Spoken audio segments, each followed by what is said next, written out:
So let's get into researching a potential major. So as you research a school, we already learned how to do that.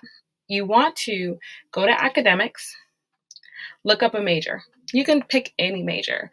Find a school that has a plethora or a whole bunch of different majors so that way you can play around with it. You don't even have to be interested in the school, but just kind of go through the process of looking at a major. Again, within each major, there's normally a concentration. So, for example, my major in undergrad was political science, and my concentration was race and American politics. So I picked that concentration. So a lot of my courses fell underneath that particular umbrella. For other people, they did international justice and security, right? So there's so many different concentrations that help you, again, find your niche. Look at the course plan. So if it's a certification program, that usually takes a little bit less than a year, up to 1 year. Is it a 2-year program or a 4-year program? And then the main question is, do the courses in the description interest you? If so, you found your match. And again, I'm going to show you some examples of that in the next couple of slides. And then research possible career paths for that specific major. I'm also going to show you that as well. So this is one of my favorite websites, and it's in your workbook, and it's called What Can I Do with This Major? And so when you look at that, you can go to the website myplan.com and you can research potential majors. But when you do that, it actually will give you all of the different careers that come with a major. So maybe you think that if you major in math, you're like, what do these people do that major in math, right? You can be a math teacher. Of course, that's an easy answer, but you can also do things. You can be an actuarian. You could work for an insurance company. You can work with architects to make sure the design is suitable for building, right? You can work in engineering firms. You could work as someone who does textbook writing for math students in the future.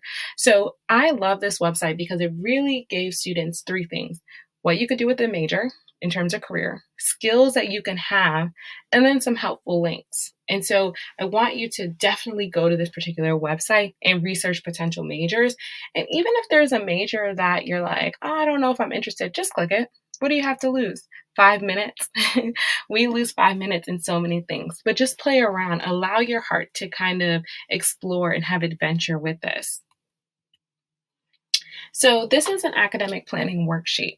So a lot of times, most times at this particular point in, life, everything is going to probably be digital. But in the past, we used to have these academic planning worksheets. And so students knew that they had to check off every single thing on the worksheet. And that's when they knew that they were ready to graduate.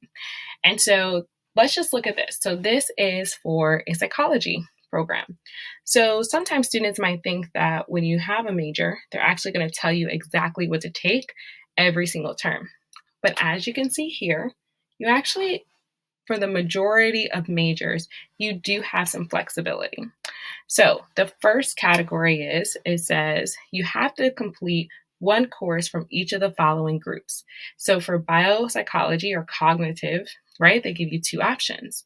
Under developmental, they give you 2 options. Under social, personality, and gender, they give you 3 options.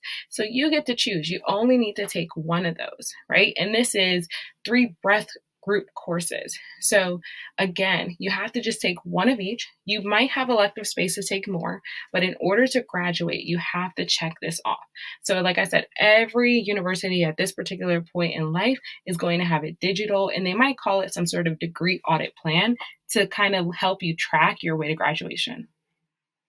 So this is a person who wants to declare a major. So if a school has prerequisites, remember prerequisites are anything you need to take before you can do something else. So before you can take Calculus 2, you got to take Calc 1. Before you can take an upper level sociology course, such as the sociology of family, you got to take introductory to sociology first. So this is helping a student figure out, what do I need to do in order to declare the major? So for this one, a person can to submit their AP psychology course. So if you did that, amazing. Or you could take any introductory course. You have to complete 1 statistics course. So a lot of times what you find in different majors that are not STEM related, so science, technology, engineering, math, and they're taking Calc 1, Calc 2, Calc 3, differential equations, you'll find that the other individuals still need to take a math class, but usually it's under statistics because these particular majors a lot of times move into research, and so statistics will help you to accomplish that. Then this particular school has a lab requirement. So you got to do some sort of research method or advanced labs in developmental psychology or cognitive. And so these are the things that you want to see. If within all of the options that you get in order to graduate with this particular major, do any of them excite you? And so we talked about so much just now, right? We talked a lot about how to get a major, how to know what you want to study, the statistics around, people who change their major, and then we have some tools. And so I want you to go ahead and take a deep breath. And I want you to just have fun with this. Again, this is an opportunity for you to explore. And guess what? You might explore today and you might have one idea and then you get on campus and it's a real life situation, not just research, and you might feel something different. I want you to allow yourself to do that. Remember, 50% of students change their major at least once.